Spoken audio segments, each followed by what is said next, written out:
ബോക്സിലൂടെ കേരളം മാറുന്നു. കേരള വിഷനിലൂടെ പകരം വെക്കാനാവില്ല ഒന്നും.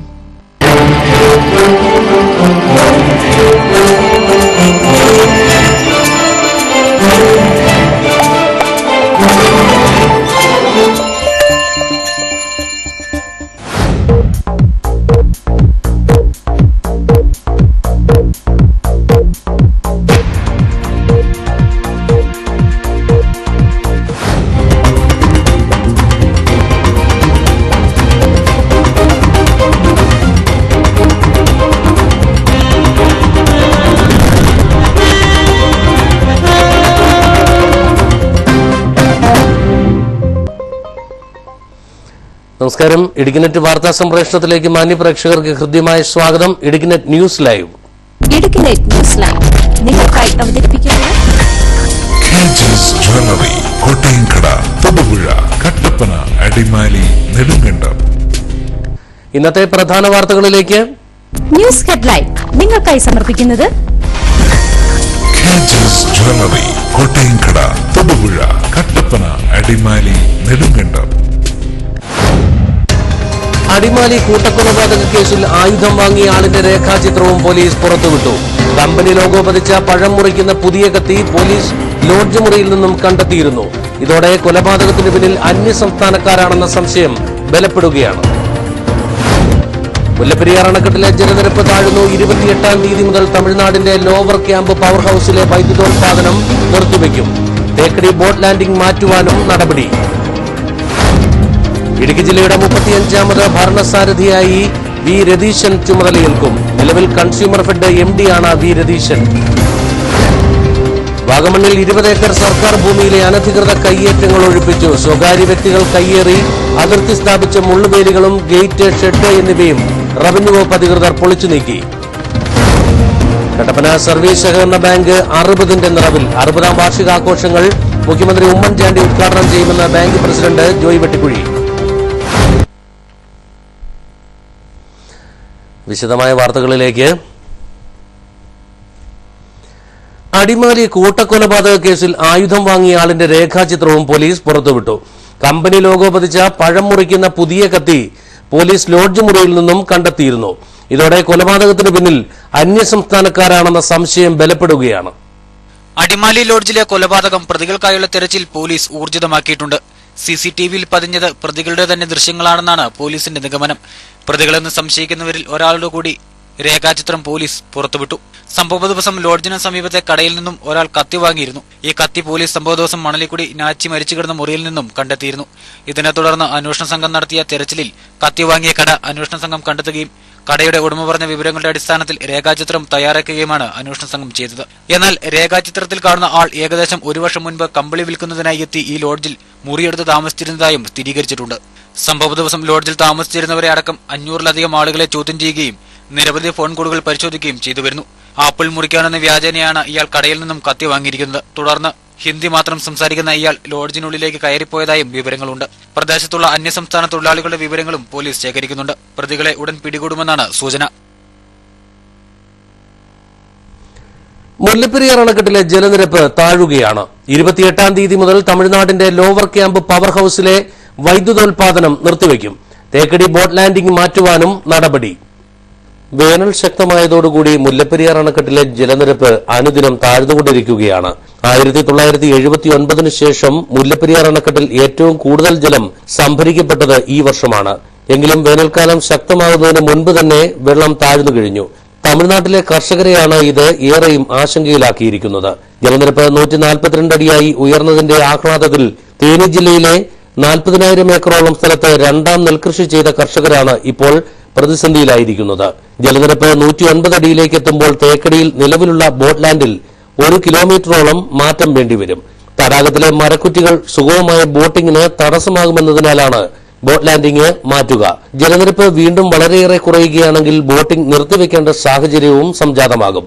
സെക്കൻഡിൽ 404 ഘനയടി വെള്ളമാണ് തമിഴ്നാട് ഇപ്പോൾ മുല്ലപ്പെരിയാർ അണക്കെട്ടിൽ നിന്നും കൊണ്ടുപോകുന്നത്. ഈ വെള്ളം ഉപയോഗിച്ച് 27 മെഗാവാട്ട് വൈദ്യുതി ഉൽപ്പാദിപ്പിക്കുന്നുമുണ്ട്. വൈദ്യുതി ഉൽപ്പാദനം നിർത്തിവെക്കുന്നതോടെ കൊണ്ടുപോകുന്ന ജലത്തിന്റെ അളവ് വീണ്ടും കുറയ്ക്കുവാൻ കഴിയും. ജലനിരപ്പ് 110 അടിയായി താഴ്ന്നാൽ പിന്നീട് ശുദ്ധജല വിതരണത്തിന് മാത്രമായിരിക്കും മുല്ലപ്പെരിയാർ അണക്കെട്ടിൽ നിന്നുള്ള ജലം തമിഴ്നാട് ഉപയോഗിക്കുക. ഇടുക്കി ജില്ലയുടെ 35ാമത് ഭരണസാരഥിയായി വി രതീശൻ ചുമതലയേൽക്കും. നിലവിൽ കൺസ്യൂമർ ഫെഡ് MD-യാണ് വി രതീശൻ. ഇടുക്കി കളക്ടറായിരുന്ന അജിത് പാട്ടീലിനെ സ്ഥാനം മാറ്റിയതിനെ തുടർന്നാണ് കൺസ്യൂമർ ഫെഡ് MD ആയിരുന്ന വി രതീശൻ ഇടുക്കിയുടെ 35ാമത്തെ കളക്ടറായി ചുമതലയേൽക്കുന്നത്. കഴിഞ്ഞ ദിവസം ചേർന്ന മന്ത്രിസഭാ യോഗമാണ് വി രതീശനെ ഇടുക്കി കളക്ടറായി നിയമിക്കാൻ തീരുമാനിച്ചത്. മുൻപ് ആലപ്പുഴ, വയനാട് ജില്ലകളിൽ കളക്ടറായി സേവനമനുഷ്ഠിച്ച ശേഷമാണ് ഇദ്ദേഹം കൺസ്യൂമർ ഫെഡിന്റെ MD ആയത്. മുൻപ് ജില്ലയിൽ ചുമതലയേൽക്കാനെത്തുന്ന പുതിയ കളക്ടർമാരെ കാത്തിരുന്ന ഭൂപ്രശ്നങ്ങൾ തന്നെയാവും പുതിയ കളക്ടർക്ക് മുന്നിലും ആദ്യമെത്തുക. KSEB ഉപേക്ഷിച്ച പദ്ധതി പ്രദേശങ്ങളിലെ ജനങ്ങളുടെ പട്ടയമെന്ന ആവശ്യം, ഗാഡ്ഗിൽ കസ്തൂരിരംഗൻ റിപ്പോർട്ടുകൾക്ക് പിന്നാലെ എത്തിയ ഹൈറേഞ്ച് മൌണ്ട് ലാൻഡ്സ്കേപ്പ് പദ്ധതിയെക്കുറിച്ചുള്ള ജനങ്ങളുടെ ആശങ്കകൾ എന്നിവയെല്ലാം പരിഹരിക്കുന്നത് പുതിയ കളക്ടർക്ക് വെല്ലുവിളിയാകും. അതോടൊപ്പം തന്നെ മുല്ലപ്പെരിയാർ വിഷയത്തിൽ സംസ്ഥാന താൽപര്യം സംരക്ഷിക്കുവാനും പുതിയ കളക്ടർ അശ്രാന്ത പരിശ്രമം നടത്തേണ്ടിവരും. 2013 ജൂൺ 28-ന് ചുമതലയേറ്റ മുൻ കളക്ടർ അജിത് പാട്ടീൽ ഈ വിഷയങ്ങളിലെല്ലാം ക്രിയാത്മകമായ നിലപാടുകൾ സ്വീകരിച്ചിരുന്നു. പട്ടയ പ്രശ്നം പരിഹരിക്കുന്നതിനും മുല്ലപ്പെരിയാർ വിഷയത്തിലും മുൻ കളക്ടർ സ്വീകരിച്ച നടപടികൾ മാധ്യമങ്ങളുടെയും പൊതുജനങ്ങളുടെയും പ്രശംസ പിടിച്ചുപറ്റിയിരുന്നു. അതുകൊണ്ട് തന്നെ ജനകീയനായ ജില്ലാ ഭരണാധികാരി എന്ന അംഗീകാരവുമായാണ് അദ്ദേഹം പടിയിറങ്ങിയത്. ജില്ലയ്ക്ക് പുതിയ സാരഥി എത്തുമ്പോൾ ജനങ്ങൾ കാത്തിരിക്കുന്നത് മറ്റൊരു ജനകീയനായ കളക്ടറെയാണ്. ഒരാഴ്ചയ്ക്കുള്ളിൽ പുതിയ കളക്ടർ ചാർജ് എടുക്കുമെന്നാണ് പ്രതീക്ഷിക്കുന്നത്. News bureau, Kattappana. വാഗമണ്ണിൽ 20 ഏക്കർ സർക്കാർ ഭൂമിയിലെ അനധികൃത കയ്യേറ്റം ഒഴിപ്പിച്ചു. സ്വകാര്യ വ്യക്തികൾ കയ്യേറി അതിർത്തി സ്ഥാപിച്ച മുള്ളുവേലികളും ഗേറ്റ്, ഷെഡുകൾ എന്നിവയും റവന്യൂ വകുപ്പ് അധികൃതർ പൊളിച്ചു നീക്കി. 2011-ൽ സർക്കാർ തിരിച്ചുപിടിച്ച ഭൂമിയാണ് ഇവിടെ കൈയടക്കിയിരുന്നത്. പ്രകൃതി മനോഹാരിതയും അപൂർവ സസ്യസമ്പത്തും നിറഞ്ഞ മൊട്ടക്കുന്നിലെ കയ്യേറ്റങ്ങൾ മാധ്യമങ്ങളിൽ നിറഞ്ഞതോടെയാണ് റവന്യൂ വകുപ്പ് അധികൃതർ നടപടിയുമായി മുൻപോട്ടിറങ്ങിയത്. തഹസിൽദാർ AC ദേവസിയും ഡെപ്യൂട്ടി തഹസിൽദാർ ഉഷാകുമാരി എന്നിവരുടെ നേതൃത്വത്തിലായിരുന്നു നടപടികൾ. അവധി ദിവസങ്ങളിൽ ഹോളിഡേയ്സ് ആയതിനാലാണ് ഇവിടെ ഇങ്ങനെ അനധികൃതമായിട്ട് കയ്യേറ്റം നടത്തിയിട്ടുള്ളതെന്നാണ് ശ്രദ്ധയിൽപ്പെട്ടത്. അത് മീഡിയയിലൂടെയും മറ്റ് ഉന്നതാധികാരികളുടെ ശ്രദ്ധയിൽപ്പെട്ട് ഞങ്ങളെ വിളിച്ച് അറിയിക്കുക. അതനുസരിച്ച് ഞങ്ങൾ രാവിലെ തന്നെ വില്ലേജ് ഓഫീസറും ഞങ്ങളുടെ തഹസിൽദാരും മറ്റ് ജീവനക്കാരും എല്ലാം കൂടെ വന്ന് ഇത് രാവിലെ തന്നെ കയ്യേറ്റം എല്ലാം ഒഴിപ്പിച്ചിട്ടുള്ളതാണ്. അനധികൃതമായിട്ട് സ്ഥാപിച്ചിട്ടുള്ള ഈ പോസ്റ്റുകളെല്ലാം തന്നെ നശിപ്പിച്ചിട്ടുള്ളതാണ്. ഇനി ഇത്തരത്തിലുള്ള അനധികൃത കയ്യേറ്റങ്ങൾ ശ്രദ്ധയിൽപ്പെട്ടാലും ഉടൻ തന്നെ ഒഴിപ്പിക്കുന്നതാണ്. ഉളുപ്പൂണി, കോലാഹലമേട്, നാരാക്കുഴി, പുള്ളിക്കാനം എന്നിവിടങ്ങളിലെല്ലാം തന്നെ ചെറുതും വലുതുമായ കയ്യേറ്റങ്ങൾ റിപ്പോർട്ട് ചെയ്തിരുന്നു. വാഗമൺ വില്ലേജിലെ മിക്കയിടങ്ങളിൽ സ്ഥാപിച്ച ബോർഡുകൾ അപ്രത്യക്ഷമാണ്. ഇതിനിടയിൽ വാഗമൺ വില്ലേജിൽ എസ്റ്റേറ്റ് ഭൂമി മുറിച്ചു വിൽക്കുന്നത് രജിസ്ട്രേഷൻ നടത്തി നൽകരുതെന്ന് കാട്ടി ജില്ലാ കലക്ടർ പീരുമേട് സബ് രജിസ്ട്രാർക്ക് കത്ത് നൽകി. നേരത്തെ പോക്കുവരവ് ചെയ്യുന്നതും കരം സ്വീകരിക്കുന്നതും നിരോധിച്ചിട്ടുണ്ട്. കൂടാതെ വാഗമണിലെ ഭൂമി ഇടപാടുകളെക്കുറിച്ച് ഡെപ്യൂട്ടി കളക്ടറുടെ നേതൃത്വത്തിൽ അന്വേഷണവും നടന്നുകൊണ്ടിരിക്കുകയാണ്. 20 ഏക്കറോളം വരുന്ന സ്ഥലത്തെ അനധികൃത കയ്യേറ്റമാണ് ഇപ്പോൾ റവന്യൂ വകുപ്പ് ഒഴിപ്പിച്ചിട്ടുള്ളത്. കട്ടപ്പന സർവീസ് സഹകരണ ബാങ്ക് 60ന്റെ നിറവിലേക്ക്. 60ാം വാർഷികാഘോഷങ്ങൾ മുഖ്യമന്ത്രി ഉമ്മൻചാണ്ടി ഉദ്ഘാടനം ചെയ്യുമെന്ന് ബാങ്ക് പ്രസിഡന്റ് ജോയി വെട്ടിക്കുഴി പറഞ്ഞു. ഈ മാസം 28-ന് രാവിലെ 10 മണിക്ക് കട്ടപ്പന പഞ്ചായത്ത് സ്റ്റേഡിയത്തിലാണ് വാർഷികാഘോഷ പരിപാടികൾ നടക്കുകയെന്ന് ബാങ്ക് പ്രസിഡന്റ് ജോയി വെട്ടിക്കുഴി വാർത്താസമ്മേളനത്തിൽ പറഞ്ഞു. 1955-ൽ പ്രവർത്തനം ആരംഭിച്ച കട്ടപ്പന സർവീസ് സഹകരണ ബാങ്ക് അതിൻ്റെ 60ാമത് വാർഷികാഘോഷ പരിപാടികളിലേക്ക് കടക്കുകയാണ്. വാർഷികാഘോഷ പരിപാടികളുടെ ഉദ്ഘാടനം ഈ മാസം 28-ാം തീയതി ബഹുമാന്യനായ മുഖ്യമന്ത്രി ശ്രീ ഉമ്മൻചാണ്ടി നിർവഹിക്കുകയാണ്. 60 വർഷം പൂർത്തിയാകുമ്പോൾ ആധുനിക സാങ്കേതിക വിദ്യയുടെ എല്ലാവിധ ബാങ്കിങ് സൗകര്യങ്ങളും നമ്മുടെ സ്ഥാപനത്തിൽ നിന്നും ആളുകൾക്ക് ലഭിക്കത്തക്ക രീതിയിലുള്ള ക്രമീകരണങ്ങൾ ചെയ്യുവാൻ കഴിഞ്ഞിട്ടുണ്ട് എന്നുള്ളതാണ് ഈ 60 വർഷം തികയുമ്പോൾ ഈ സ്ഥാപനത്തിൻ്റെ ഏറ്റവും പ്രധാനപ്പെട്ട പ്രത്യേകത. ന്യൂ ജനറേഷൻ ബാങ്കുകളിൽ ഒക്കെ ലഭിക്കുന്ന സൗകര്യങ്ങളും ഒരു പ്രാഥമിക സഹകരണ സംഘത്തിൽ നിന്നും ലഭിക്കത്തക്ക നിലയിലുള്ള ക്രമീകരണങ്ങൾ ചെയ്യുവാൻ കട്ടപ്പന സർവീസ് ബാങ്കിന് സാധിച്ചിട്ടുണ്ട്. വാർഷികാഘോഷ ചടങ്ങുകളുടെ ഭാഗമായി പുതിയ ബസ് സ്റ്റാൻഡിൽ ആധുനിക സൗകര്യങ്ങളോടെ ആരംഭിച്ച പുതിയ ശാഖയുടെ ഉദ്ഘാടനവും നടക്കും. വിവിധോദ്ദേശീയ സഹകരണ സംഘമായി ആരംഭിച്ച ഹൈറേഞ്ചിലെ ആദ്യത്തെ സഹകരണ സ്ഥാപനമാണ് കട്ടപ്പന സഹകരണ ബാങ്ക്. വിവിധ പദ്ധതികളാണ് വാർഷികാഘോഷങ്ങളുടെ ഭാഗമായി വിവിധ പദ്ധതികൾക്ക് തുടക്കമാകും. കട്ടപ്പന സഹകരണ ബാങ്കിന്റെ 6ാമത്തെ ശാഖയാണ് പുതിയ ബസ് സ്റ്റാൻഡിൽ തുറക്കുന്നത്. ബാങ്കിന്റെ 6 ബ്രാഞ്ചുകളെയും ബന്ധിപ്പിച്ചുകൊണ്ടുള്ള കോർ ബാങ്കിംഗ് സംവിധാനവും ATM കൌണ്ടറും മുഖ്യമന്ത്രി ഉദ്ഘാടനം ചെയ്യുമെന്നും അദ്ദേഹം പറഞ്ഞു. വെസ്റ്റേൺ യൂണിയൻ മണി ട്രാൻസ്ഫർ സംവിധാനവും ബാങ്ക് ആരംഭിക്കും. റോഷി അഗസ്റ്റിൻ MLA യോഗത്തിൽ അധ്യക്ഷനാകും. കട്ടപ്പന അമ്പലക്കവലയിലെ കർഷക സേവന കേന്ദ്രത്തോട് ചേർന്ന് നിർമ്മിക്കുന്ന മണ്ണ്, വെള്ളം എന്നിവ പരിശോധിക്കുന്ന ലാബിന്റെയും ടിഷ്യൂ കൾച്ചർ ലാബിന്റെയും ശിലാസ്ഥാപനവും നടക്കും. ഇതോടൊപ്പം ജൈവകൃഷി പ്രോത്സാഹിപ്പിക്കുന്നതിന്റെ ഭാഗമായി പോളി ഹൌസ് ഫാമിംഗിനായി തെരഞ്ഞെടുക്കപ്പെട്ട കർഷകർക്കുള്ള വായ്പാ വിതരണവും മുഖ്യമന്ത്രി നിർവഹിക്കും. ദേശീയ ഗെയിംസിൽ മെഡൽ ജേതാക്കളായ ജില്ലയിൽ നിന്നുള്ള കായിക താരങ്ങളെ ആദരിക്കുമെന്നും ബാങ്ക് പ്രസിഡന്റ് ജോയ് വെട്ടിക്കുഴി പറഞ്ഞു. വാർത്താസമ്മേളനത്തിൽ vice president T J Jacob, secretary Jose Augustine എന്നിവരും പങ്കെടുത്തു. ജില്ലയിലെ മികച്ച ഗ്രാമപഞ്ചായത്തിനുള്ള പുരസ്കാരം കട്ടപ്പന ഗ്രാമപഞ്ചായത്ത് ആക്ടിംഗ് പ്രസിഡന്റ് ജാൻസി ബേബി ഏറ്റുവാങ്ങി. പാലക്കാട് ഇന്ന് ഉച്ചതിരിഞ്ഞ് 3 മണിയോടുകൂടി നടന്ന ചടങ്ങിൽ മന്ത്രി MK മുനീറിൽ നിന്നാണ് പുരസ്കാരം ഏറ്റുവാങ്ങിയത്. ഇടുക്കി ജില്ലയിലെ 2013-2014 വർഷത്തെ മികച്ച ഗ്രാമപഞ്ചായത്തിനുള്ള സംസ്ഥാന സർക്കാരിന്റെ അവാർഡാണ് കട്ടപ്പന ഗ്രാമപഞ്ചായത്തിന് ലഭിച്ചത്. മികച്ച ഗ്രാമപഞ്ചായത്തിനുള്ള അവാർഡ് ആക്ടിംഗ് പ്രസിഡന്റ് ജാൻസി ബേബിയും മികച്ച ഗ്രാമപഞ്ചായത്ത് പ്രസിഡന്റിനുള്ള അവാർഡ് കട്ടപ്പന ഗ്രാമപഞ്ചായത്തിന്റെ മുൻ പ്രസിഡന്റ് ജോണി കുളമ്പള്ളിയും മികച്ച പഞ്ചായത്ത് സെക്രട്ടറിക്കുള്ള പുരസ്കാരം സെക്രട്ടറി PV ബിജുവും മന്ത്രി MK മുനീറിൽ നിന്നും ഏറ്റുവാങ്ങി. ഗ്രാമപഞ്ചായത്ത് ഭരണസമിതിയുടെ ചിട്ടയാർന്നതും മാതൃകാപരവുമായ പ്രവർത്തനങ്ങളുടെയും ജീവനക്കാരുടെ കഠിനാധ്വാനത്തിന്റെയും ഫലമായിയാണ് കട്ടപ്പന ഗ്രാമപഞ്ചായത്തിന് ഈ നേട്ടം കൈവരിക്കുവാൻ കഴിഞ്ഞിട്ടുള്ളത്. ഇതിന്റെ ഭാഗമായി 2013-2014 വാർഷിക പദ്ധതി മികച്ചതും എല്ലാ ജനവിഭാഗങ്ങൾക്കും പ്രയോജനപ്രദമാകുന്നതുമായ രീതിയിൽ ആസൂത്രണം ചെയ്യുന്നതിനും സമ്പൂർണ്ണമായി ചിലവഴിക്കുന്നതിനും ഗ്രാമപഞ്ചായത്തിന് കഴിഞ്ഞിട്ടുണ്ട്. കാർഷിക മേഖലയിൽ കൃഷിഭവനും ആരോഗ്യമേഖലയിലെ മികച്ച സേവനങ്ങളും കുടുംബശ്രീയുടെ മാതൃകാപരമായ പ്രവർത്തനവും മികച്ച ശിശു വയോജന വികലാംഗക്ഷേമ പ്രവർത്തനങ്ങളും ഈ നേട്ടം കൈവരിക്കുന്നതിൽ സുപ്രധാനമായ പങ്ക് വഹിച്ചിട്ടുണ്ട്. ഇനി ആരോഗ്യ വാർത്തകളുമായി ആരോഗ്യത്തിന് ഹാനികരം.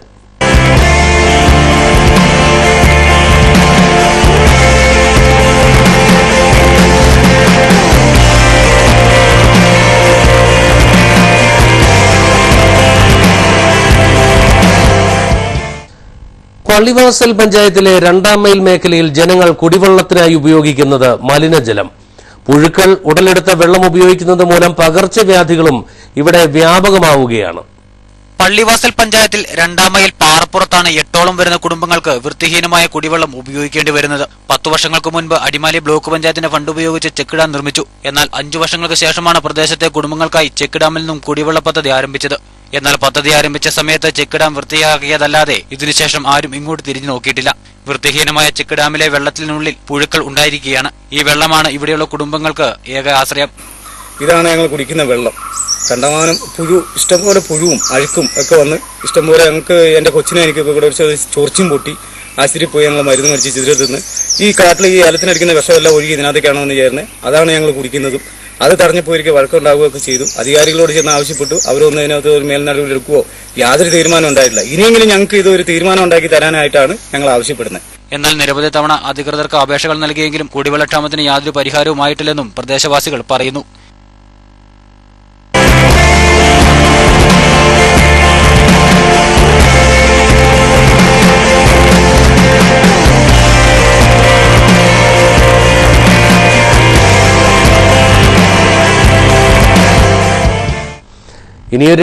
ഇടവേളയ്ക്ക് ശേഷം സംസ്ഥാനത്തെ പൊതുഗതാഗത രംഗത്തിന് ശക്തി പകർന്ന KSRTCക്ക് നാളെ 77 വയസ്സ്.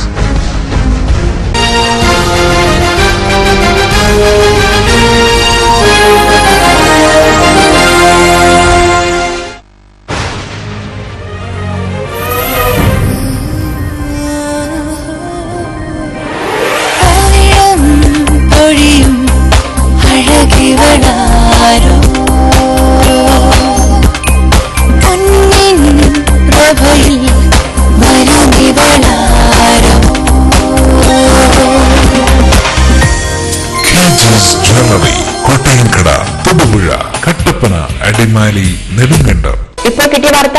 വസ്ത്രങ്ങളുടെ മായിക പ്രപഞ്ചവുമായി പെട്രോൾ ഫാഷൻ കട്ടപ്പന പള്ളിക്കവലയിൽ പ്രവർത്തനം തുടരുന്നു. കൂടുതൽ വിവരങ്ങളുമായി ഞങ്ങളുടെ പ്രതിനിധിയിലേക്ക്. ഞാനിപ്പോൾ നിൽക്കുന്നത് കട്ടപ്പന പള്ളിക്കവലയിൽ പ്രവർത്തിക്കുന്ന പെട്രോൾ ഫാഷനിലാണ്. 3 നിലകളിലായി അതിവിശാലമായ ഷോറൂമാണ് ഇവിടെ ഒരുക്കിയിരിക്കുന്നത്. ആദ്യ നിലയിൽ ladies fancy items, ornaments, stationery, ഗിഫ്റ്റുകൾ എന്നിവയുടെ ശേഖരമാണ് ഉള്ളത്. താഴത്തെ നിലയിൽ ബ്രാൻഡഡ് ഷർട്ടുകൾ, ജീൻസുകൾ, ടീഷർട്ടുകൾ എന്നിവയുടെ ശേഖരവുമായി മെൻസ് വെയർ. മുകളിലത്തെ നിലയിൽ പുതുപുത്തൻ ട്രെൻഡുകൾക്ക് അനുസൃതമായി സ്ത്രീ സങ്കല്പങ്ങൾക്ക് ചാരുത പകർന്ന് ലേഡീസ് വെയറും ഒരുക്കിയിരിക്കുന്നു. Petrol highly inflammable fashion, Pallikkavala, Kattappana. Trendy design. കല്യാണത്തിന് മോൾക്ക് സ്വർണ്ണം എടുത്തത് പവിത്രയിൽ നിന്നാണ്. ഏലത്തിന്റെ നിറവും സ്വർണത്തിന്റെ നിറവും കണ്ടാൽ ഞങ്ങൾ ഹൈ റേഞ്ചുകാർക്ക് അറിയാം അതിന്റെ പരിശുദ്ധി.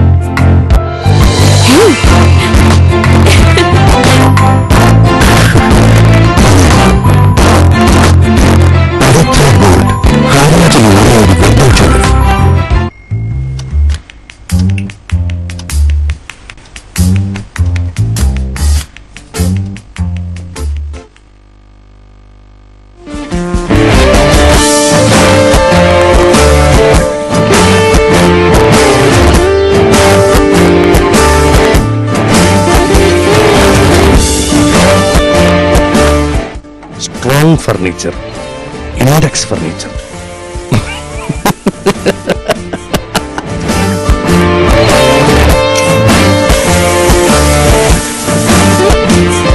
Index furniture near KSRTC bus stand, Vellayamkudi, Kattappana.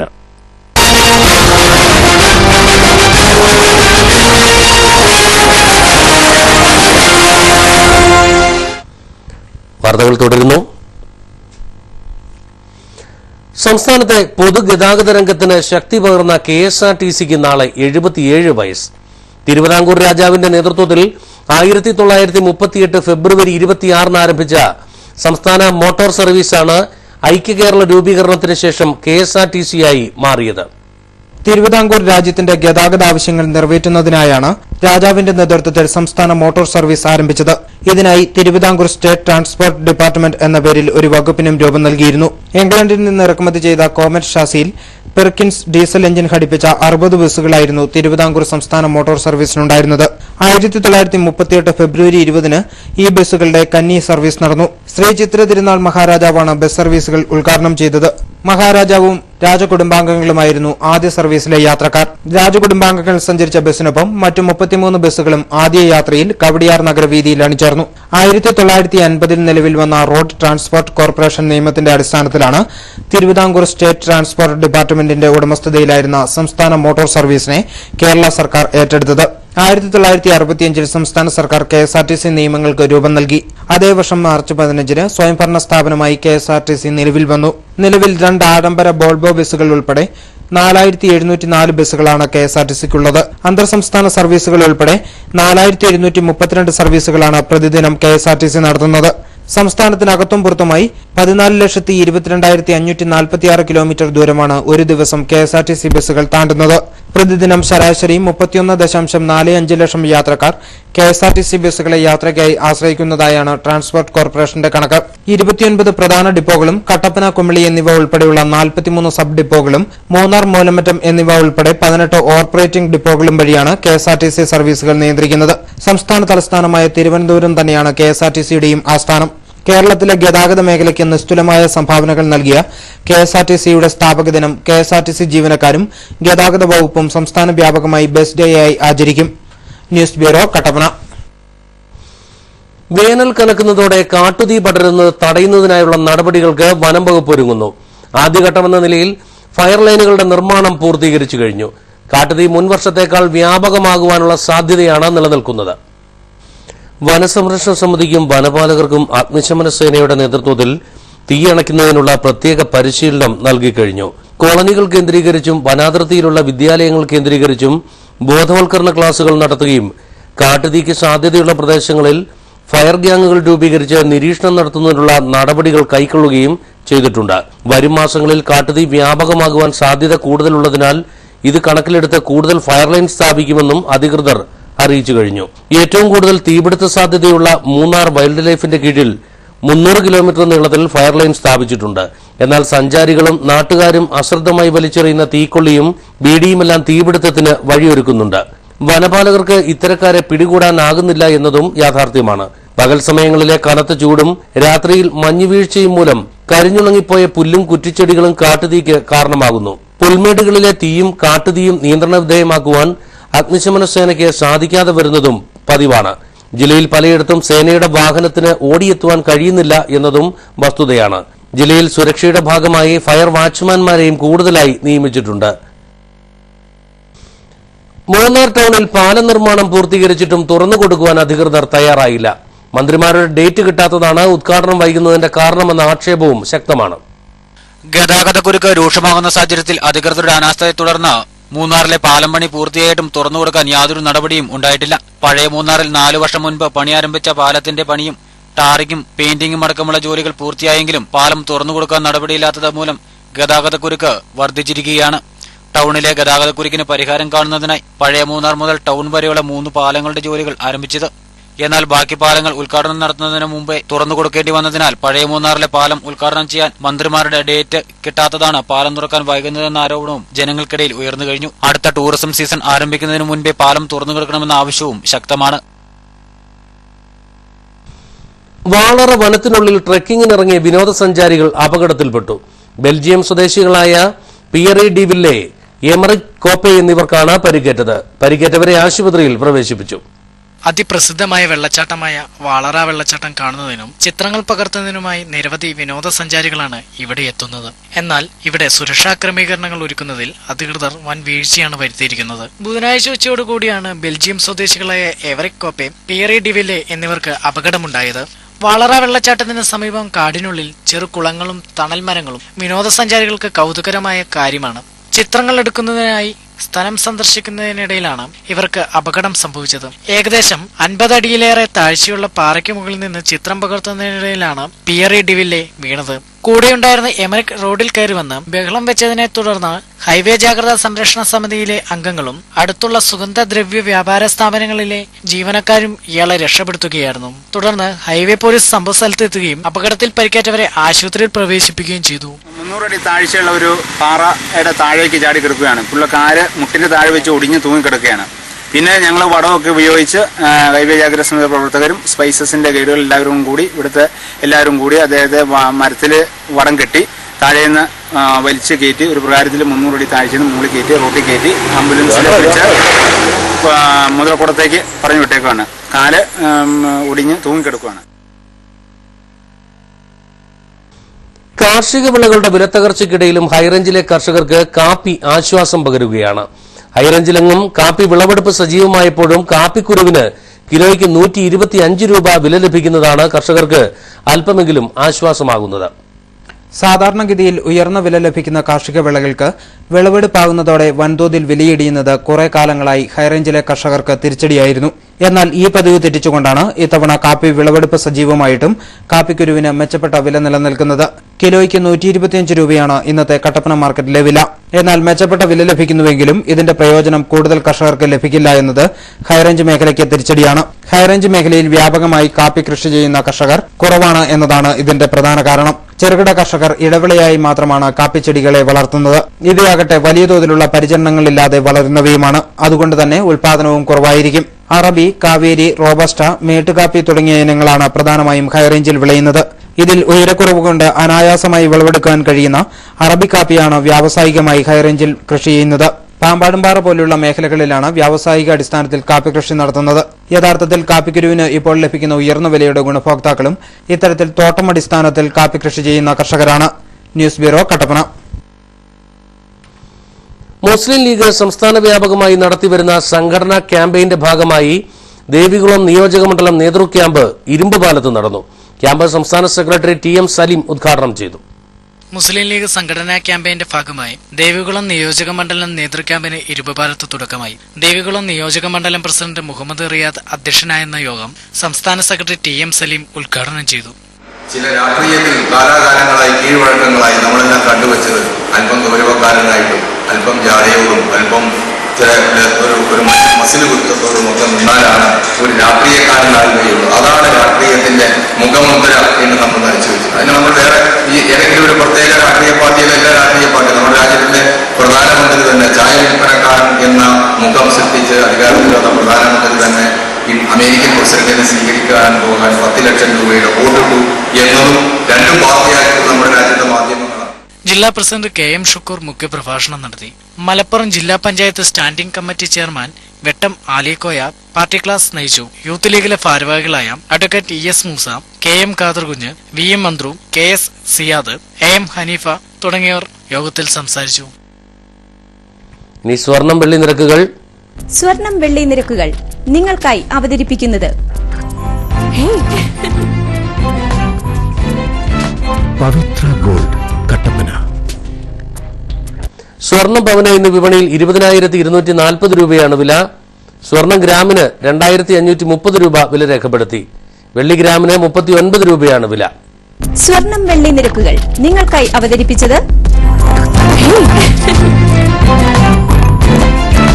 പവിത്ര ഗോൾഡ് കട്ടപ്പന. പ്രധാന വാർത്തകളിലേക്ക് ഒരിക്കൽ കൂടി. അടിമാലി കൂട്ടക്കൊലപാതക കേസിൽ ആയുധം വാങ്ങിയ ആളിന്റെ രേഖാചിത്രവും പോലീസ് പുറത്തുവിട്ടു. കമ്പനി ലോഗോ പതിച്ച പഴം മുറിക്കുന്ന പുതിയ കത്തി പോലീസ് ലോഡ്ജ് മുറിയിൽ നിന്നും കണ്ടെത്തിയിരുന്നു. ഇതോടെ കൊലപാതകത്തിന് പിന്നിൽ അന്യസംസ്ഥാനക്കാരാണെന്ന സംശയം ബലപ്പെടുകയാണ്. മുല്ലപ്പെരിയാർ അണക്കെട്ടിലെ ജലനിരപ്പ് താഴുന്നു. 28-ാം തീയതി മുതൽ തമിഴ്നാടിന്റെ ലോവർ ക്യാമ്പ് പവർ ഹൌസിലെ വൈദ്യുതോൽപാദനം നിർത്തിവെക്കും. തേക്കടി ബോട്ട് ലാൻഡിംഗ് മാറ്റുവാനും നടപടി. ഇടുക്കി ജില്ലയുടെ 35ാമത് ഭരണസാരഥിയായി വി രതീശൻ ചുമതലയേൽക്കും. നിലവിൽ കൺസ്യൂമർ ഫെഡ് MD ആണ് വി രതീശൻ. വാഗമണ്ണിൽ 20 ഏക്കർ സർക്കാർ ഭൂമിയിലെ അനധികൃത കയ്യേറ്റങ്ങൾ ഒഴിപ്പിച്ചു. സ്വകാര്യ വ്യക്തികൾ കയ്യേറി അതിർത്തി സ്ഥാപിച്ച മുള്ളുവേലികളും ഗേറ്റ്, ഷെഡ് എന്നിവയും റവന്യൂ വകുപ്പ് അധികൃതർ പൊളിച്ചു നീക്കി. കട്ടപ്പന സർവീസ് സഹകരണ ബാങ്ക് 60ന്റെ നിറവിൽ. 60ാം വാർഷികാഘോഷങ്ങൾ മുഖ്യമന്ത്രി ഉമ്മൻചാണ്ടി ഉദ്ഘാടനം ചെയ്യുമെന്ന് ബാങ്ക് പ്രസിഡന്റ് ജോയ് വെട്ടിക്കുഴി. ഇന്നത്തെ ഈ വാർത്താ സംപ്രേഷണം ഇവിടെ പൂർണ്ണമാകുന്നു. നമസ്കാരം.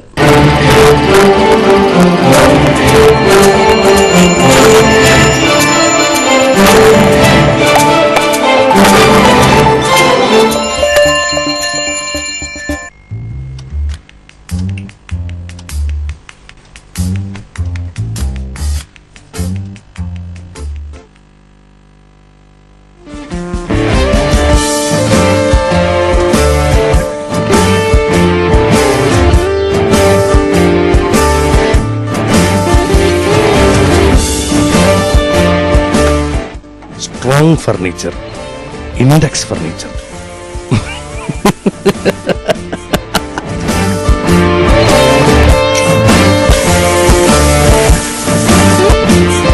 Index furniture near KSRTC bus stand, Vellayamkudi, Kattappana. കല്യാണത്തിന് മോൾക്ക് സ്വർണ്ണം എടുത്തത് പവിത്രയിൽ നിന്നാണ്. ഏലത്തിന് നിറവും സ്വർണത്തിന് നിറവും കണ്ടാൽ ഞങ്ങൾ ഹൈ റേഞ്ചുകാർക്ക് അറിയാം അതിന്റെ പരിശുദ്ധി.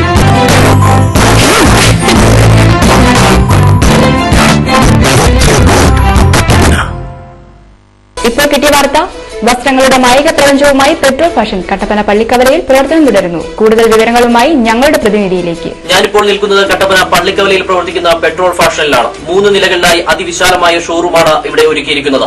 ആദ്യ നിലയിൽ ladies fancy items, ornaments, stationery, ഗിഫ്റ്റുകൾ എന്നിവയുടെ ശേഖരമാണ് ഉള്ളത്. താഴത്തെ നിലയിൽ ബ്രാൻഡഡ് ഷർട്ടുകൾ, ജീൻസുകൾ, ടീഷർട്ടുകൾ എന്നിവയുടെ ശേഖരവുമായി മെൻസ് വെയർ. മുകളിലത്തെ നിലയിൽ പുതുപുത്തൻ ട്രെൻഡുകൾക്ക് അനുസൃതമായി സ്ത്രീ സങ്കല്പങ്ങൾക്ക് ചാരുത പകർന്ന് ലേഡീസ് വെയറും ഒരുക്കിയിരിക്കുന്നു. Petrol highly inflammable fashion, Pallikkavala, Kattappana. KG's jewellery Kottayam കടയുടെ അതിവിപുലമായ വെള്ളി ആഭരണശാല KG's സിൽവർ മൈൻ ഗുരുമന്ദിരത്തിന് സമീപം പ്രവർത്തിക്കുന്നു. പരിശുദ്ധമായ വെള്ളിയിൽ തീർത്ത ആഭരണങ്ങൾ മിതമായ നിരക്കിൽ. ആധുനിക ഡിസൈനിലുള്ള കമ്മലുകൾ, മോതിരങ്ങൾ, വിവാഹ ആവശ്യത്തിനുള്ള നെക്ലേസുകൾ, പ്ലാറ്റിനം ഫിനിഷിംഗ് വളകൾ, വെള്ളിപ്പാത്രങ്ങൾ, മാലകൾ, കൊലുസുകൾ, അരഞ്ഞാണങ്ങൾ, ലോക്കറ്റുകൾ, കൊന്തകൾ, നേർച്ച സാധനങ്ങൾ, കൈചെയിനുകൾ, നവരത്ന മോതിരങ്ങൾ തുടങ്ങിയ വെള്ളിയാഭരണങ്ങളുടെ അതിവിപുലമായ ശേഖരം. ജന്മനക്ഷത്ര കല്ലുകൾ തിരഞ്ഞെടുക്കുവാൻ ജോയ്സിന്റെ സേവനം ലഭ്യമാണ്. KG's silver mine silver collections, Kottayam കട, ഗുരുമന്ദിരത്തിന് സമീപം, കട്ടപ്പന.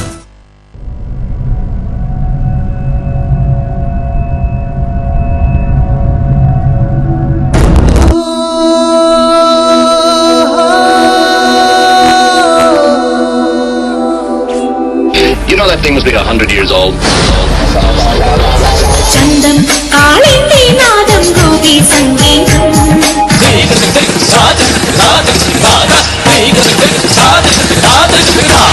मेरे डोलना सुन मेरे प्यार की धुन मेरे ढोलना सुन मेरी चाहते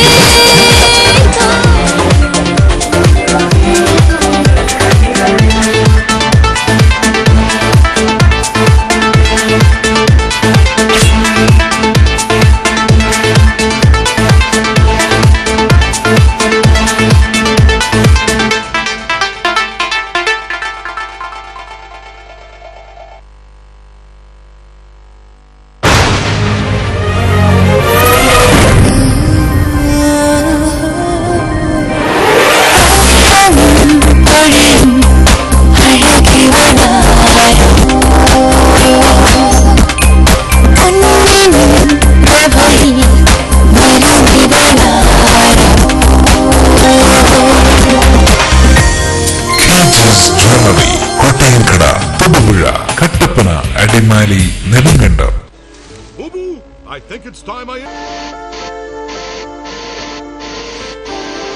അധികം വൈകാതെ അനലോഗ് ചാനലുകൾ ഇല്ലാതാകും. കേട്ടില്ലേ? ശരിയാണ്. ഇനി ഡിജിറ്റൽ ചാനൽസിന്റെ കാലമാണ്. അപ്പോ ഏറ്റവും മികച്ച കണക്ഷൻ തന്നെ വേണ്ടേ? ഏതെങ്കിലും ഒരു കണക്ഷൻ എടുക്കാമെന്ന് വെച്ചാലോ? കാലാവസ്ഥയെ പേടിക്കണം, ഓർത്തിരുന്ന് റീചാർജ് ചെയ്യണം, സർവീസിന് വേണ്ടി കാത്തിരിക്കണം. എന്തിനു റിസ്ക് എടുക്കണം? Kerala vision digital TV set top box connect ചെയ്യൂ. 250 പരം ചാനലുകൾ, HD and 3D ചാനലുകൾ, ഒപ്പം നിങ്ങളുടെ പ്രിയപ്പെട്ട പ്രാദേശിക ചാനലുകളും. കേരളം രാജ്യത്തിന് മാതൃകയാവുന്നു കേരള വിഷൻ ഡിജിറ്റൽ TVയിലൂടെ. മിതമായ നിരക്കിൽ ആകർഷകമായ പാക്കേജുകളിൽ. കേരളം മാറുന്നു സെറ്റ് ടോപ്പ് ബോക്സിലൂടെ. കേരളം മാറുന്നു കേരള വിഷനിലൂടെ. പകരം വെക്കാനാവില്ല ഒന്നും.